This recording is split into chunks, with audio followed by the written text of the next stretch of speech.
복된 소식 아름다운 소리 AM 1590kHz 시카고 기독교 방송입니다.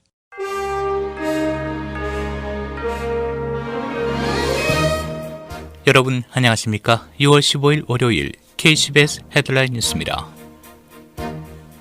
레리 커들러 백악관 국가경제위원회 위원장이 신종 코로나 바이러스 사태 위기 이후 미국 경제가 회복 국면에 접어들었다며 V자 회복 실현 가능성을 주장했습니다.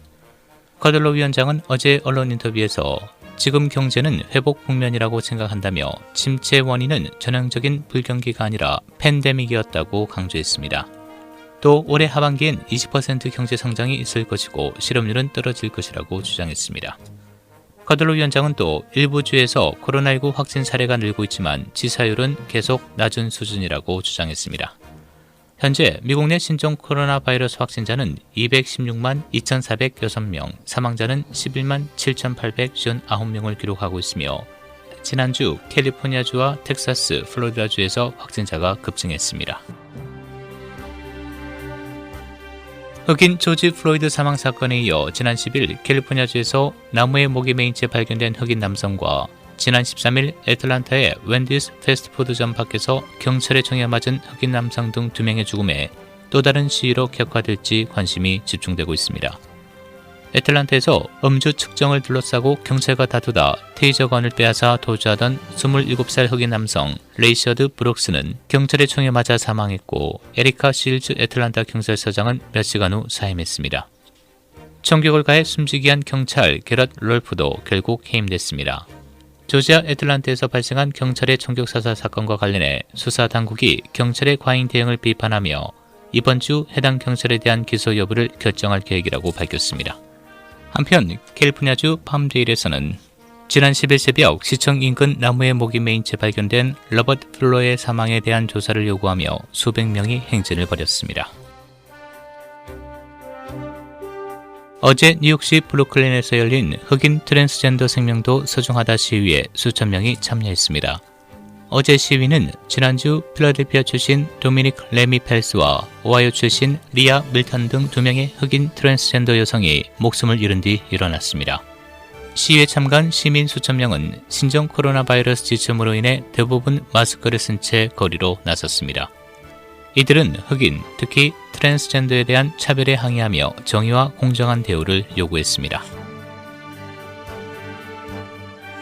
미 공군 소속 전투기 한 대가 오늘 북해 바다로 추락했습니다.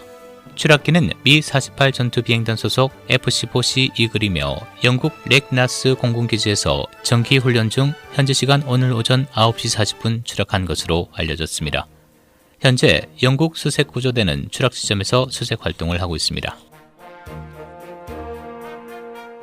미 육군 사관학교인 웨스트포인트의 졸업식을 찾은 트럼프 대통령이 경사진 곳을 엉금엉금 걸어 내려가는 등 몸이 불편한 모습을 보여 SNS에 논란이 일었습니다. 트럼프 대통령은 지난 13일 축사를 위해 올라선 연단에서 오른손으로 물컵을 들어 입에 가져다 대던 중 팔을 올리기 힘든 듯 멈칫하는 모습을 보였고 왼손까지 걷은 뒤에 목을 죽일 수 있었습니다.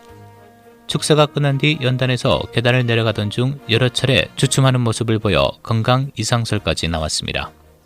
트럼프 대통령은 미끄러운 계단에서 넘어지지 않기 위해 어쩔 수 없었다고 해명했습니다. 조지 플로이드 사망 세 번째 주일을 맞은 어제도 전국적으로 평화적 시위가 계속되고 있는 가운데 시카고와 서버브 지역에서도 산발적인 평화적 시위가 계속됐습니다. 시위대는 흑인의 생명도 중요하다는 피켓을 들고 거리를 행진하며 경찰 폭력에 항의했습니다. 보이스타운, 리버포레스트, 스코키 등이 참여했고 일부 공립학교 졸업생들이 학교에 배치된 경찰을 철수하고 33억 달러 예산을 다른 유용한 곳에 사용할 것을 요구하는 거리 행진을 벌였습니다. 플로이드 사망 사건으로 시위가 격화된 지난 5월 31일부터 6월 7일까지 시카고시 통행 금지를 어기고 체포된 사람의 75%가 흑인인 것으로 나타났습니다.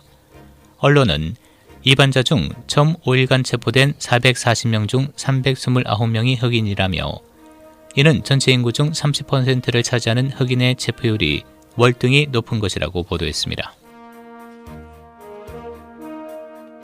주 운전면허증과 ID 신청도 온라인으로 미리 접수를 해야 합니다. 일리노이 주민은 몇 주간 폐쇄돼 그동안 정체된 운전면허증과 신분증 신청을 미리 온라인으로 등록해야 사무실 방문 시 대기 시간을 줄일 수 있다고 주 총무처 장관이 발표했습니다. 거주자는 cyberdriveillinois.com에 필요한 정보를 입력하고 운전면허 발급 사무실을 방문할 때는 필요한 모든 서류를 지참해야 합니다. 일리노이주 당국자는 어제 하루 동안 코로나 바이러스 신규 확진자가 672명 증가했으며 19명이 사망했다고 발표했습니다. 이 수치는 지난 2달간 사망자 숫자 중 처음으로 20명 미만을 기록한 것입니다.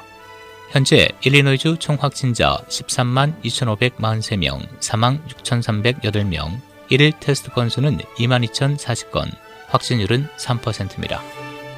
날씨입니다. 오늘 대체로 맑겠고 밤과 아침에는 다소 선선하겠습니다. 낮 최고 74도, 밤 최저 57도.